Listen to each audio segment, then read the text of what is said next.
Array சாமியா,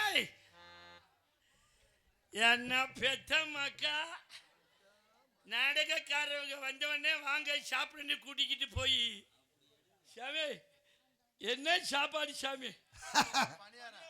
தலைவாழ இலை, பொன்னி அரிசி சோறு, சாம்பார், அந்த சாம்பார்ல மூளைக்காலு. உன்னை மண்டையை பொழந்து விடு. என்ன சாமி இங்க எல்லாம் காப்பு கட்டி ஊரே விரதமா இருக்குது. ஏய், சாப்பிடும் பொழுது அந்த சாம்பார்ல 3 மூளைக்காலு கிடந்துச்சு. எங்க அப்ப பப்புனுக்கு மட்டும் இங்க கறி குழம்பு ஊத்துனீங்களா சாமி? மூளைக்காலுன்னா முருங்கைக்கான்னு அர்த்தம். ஓ, அப்ப அது வந்து அசைவமா? என்ன சாமி, அது சைவத்தை அசைவமாக்குறது சாமி. ஓஹோ, நல்லா இருக்கா சாமி? நல்லா இருக்கப்பா. நல்லா இருக்கு. உனக்கு என்ன அழகாச்சா கோயில் பட்டியில் இந்த ஹார்மோனியம் வாய்ச்சு ரொம்ப பேர் பிராந்தி கடையில் கொடுத்துட்டு திரியிறாங்க.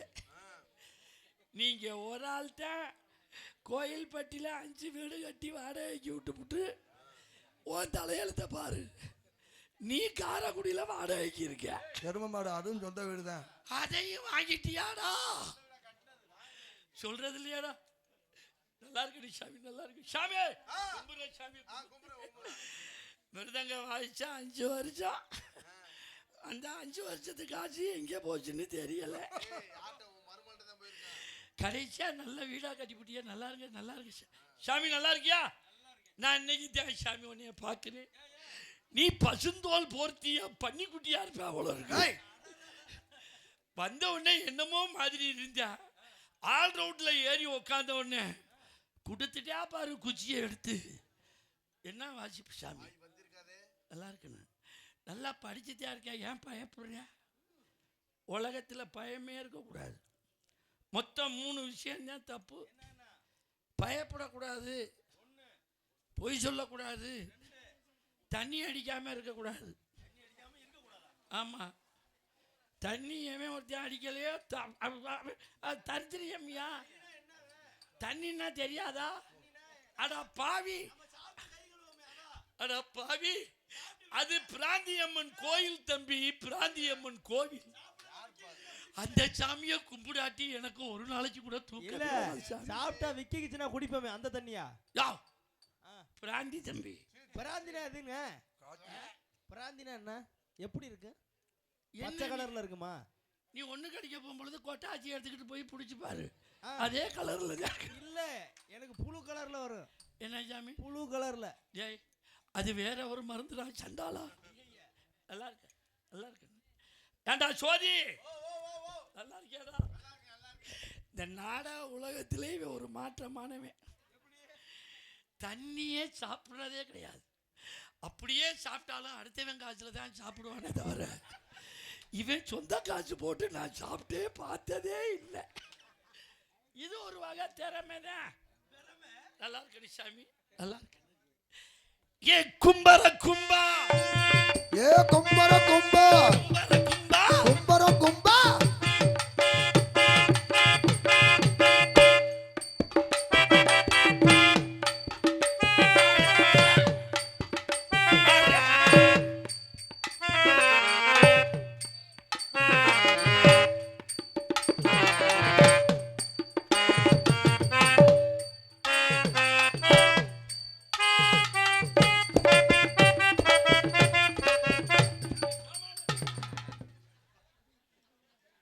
பெருச்சலி அடிக்க நாட்டு ஏமாந்து போயிருவாடா.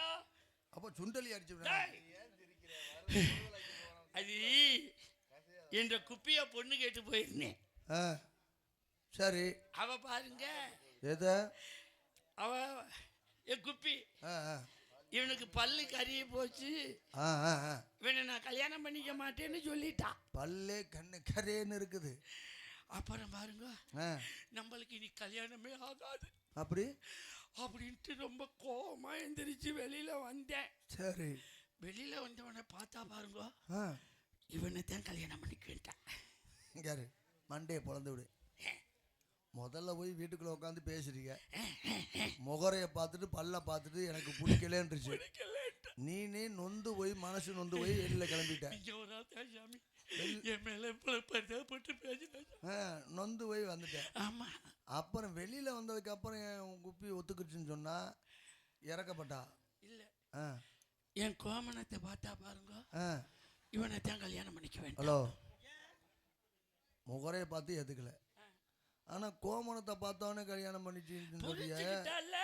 என்னன்னு இவனுக்கு கோமணமே இவ்வளவு நெட்டு இருக்கு. கோமணத்தை அவளை கல்யாணம் பண்ணி 5 வருஷம் ஆகுது சாமி.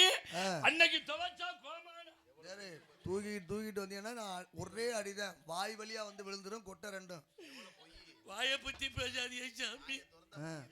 என் பொண்டாட்டிக்கிற நக்கரவள்ளி கிழங்கு மேல எருமாள் மாறு, சக்கரவள்ளி கிழங்குன்னு நக்கரவள்ளி கிழங்க, சக்கரவள்ளி கிழங்கு மேல ஆசையா இருக்கு, நீ சூட்டு ஓட திங்கன்னு முடியுன்னு. சரி சரி வாங்கிட்டு வாய் அண்ணு ரொம்ப பாசத்துல சொல்லிட்டா. ஓஹோ. அப்புறம் பாருங்க போற வழியில சக்கரவள்ளி கிழங்கு வித்தாங்க. ஓ யோகா. அதுல 1 கிலோ வாங்கிட்டு நாதியத்தா அந்த பாதையில பிராந்தி கடை இருக்கும்னு எனக்கு தெரியாது. உள்ளுக்க போயிட்டு ஒரு இலவை சாப்பிட்டுவிட்டு சக்கரை வெள்ளிக்கிழங்க கொண்டு வந்து பொண்டாடி கொடுத்தா அவிச்சு சூட்டாத்தோட திங்கணும்னே. கிழங்கு அவியறதுக்கு எனக்கு போதை வந்ததுக்கும் சரியா போச்சு. மல்லாக்க படுத்து தூங்கிட்டேன். புருஷன் சூட்டோட கேட்டானு சொல்லி நல்லா நெட்டு கிழங்க தூக்கி வாயில சொருகிட்டா சாமி. அப்ப கருகின பள்ளிதான். நல்ல வேலை நீ அந்த மாதிரி ஏதோ ஒரு மாத்தி பண்ணிருக்க உன் பொண்டாட்டி. சொல்லாதீங்க சாமி, நல்லா இருக்கு. இல்ல கடுப்புல நீ ஏதோ வச்சு அமுக்கிருக்க சூட்டா. எல்லாரும் என்ன நரி குறவன்னு நினைச்சுக்கிட்டு இருக்கீங்க. ஆமாமா, இவர் எம்எல்ஏ.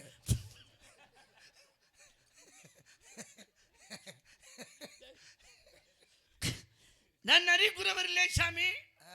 தமிழகத்தின் பண்பாட்டை கடைபிடிக்கும் நெறி குறவர். சைவம். யாரு நீங்க? அது எப்படி சைவம்னா? கோழி சாப்பிடுறது இல்லை, கோழி குழம்பு குடிக்கிறது இல்லை. என்னங்க சொல்றீங்க? முட்டை சாப்பிடுறது இல்லை, ஆட்டுக்கறி சாப்பிடுறது இல்லை, ஆட்டு முட்டை சாப்பிடுறது இல்லை. ஆட்டுக்கு எதிராக முட்டை, எரும மாடு. அது ஆட்டுக்கு இருக்கிறது கொட்டை, ஆட்டுக்கு முட்டையா? அது என்ன கடைக்கு வர்றவங்க கொட்டைன்னு கேட்குறாங்க. அது கேட்க மாட்டாங்கள, மாங்காய் கொடுக்க அப்படிம்பாங்க. கொட்டைன்னு கேட்டா வெக்கமா இருக்கான். என்னடா கொட்டை கறி மாங்காய் மாதிரியே இருக்குமா? அது கொட்டை வந்து உரிச்ச உடனே அது மாங்காய் மாதிரியே இருக்கும். கொஞ்ச நாள் கறி கடையில் வேலை பார்த்தியா? இல்ல, கறி வாங்க போகும்போது பக்கத்துல வாங்க. சாமி, நமக்கு அசைவம் சாப்பிடாம இருக்க முடியாது. அதுக்காக மீன் குழம்பு ஊத்துனா அதை நான் சைவம் ஆக்கிக்குவேன். ஓ, சைவமா நீங்க ஆக்கிக்கிறது? கறி குழம்பு ஊத்துனா அதை சைவம் ஆக்கிக்குவேன். அது எப்படிங்க ஆக்க முடியும்? சும்மா இருங்க சாமி. கரண்டில மேலால இருத்து ஊத்திக்கிட்டா சைவம். ஓஹோ. அடியில கலக்கி விட்டு ஊத்துனா அதுக்கு பேரு அசைவம். கேட்டுக்கிட்டீங்களா? நீங்க காப்பை கட்டிட்டு எங்களுக்கு சாம்பாரை ஊத்துறீங்க. அப்படி ஆக்கிட்டு நீங்க மேலால இருத்தாப்படி எங்களுக்கு ஊத்திருக்கலாம்ல. எம்பெருமையா முருக வரன்னு என்ற தங்கச்சியை கல்யாணம் பண்ணிக்கிட்டு போகணும். அதுக்கு என் தங்கச்சி வாழ்க்கைக்காக எம்பெருமான் முருகப்பெருமான் வந்து என்ற தங்கச்சியை கல்யாணம் பண்ணிக்கிட்டு போற வரைக்கும் நான் அந்த இடத்துல காவல் பண்ணணும். அப்பேற்பட்ட இடத்துல சாரா பாம்பா, நல்ல பாம்பா. அவர் சொல்றாரு ஓலா பாம்பு அடிச்சா 9 பாம்பு வரும்னு. நீ தான் போய் சொல்லி கிளப்பிக்கிட்டு வர்றதா ஐயா? அந்த பாம்பா ஐயோ உன் இனத்தை அடிச்சு விட்டான்னு. என்னே பாம்புக்கு காது நீ பார்த்துருக்கியா? நான் பார்த்துருக்கேன். முதுகில் இருக்கும் காது. ஒரு நாளைக்கு தடவி பாரு உசுறு பாம்பை, காது எங்கன்னு இருக்கு. யார் சாமி அது? யார் சாமி அது?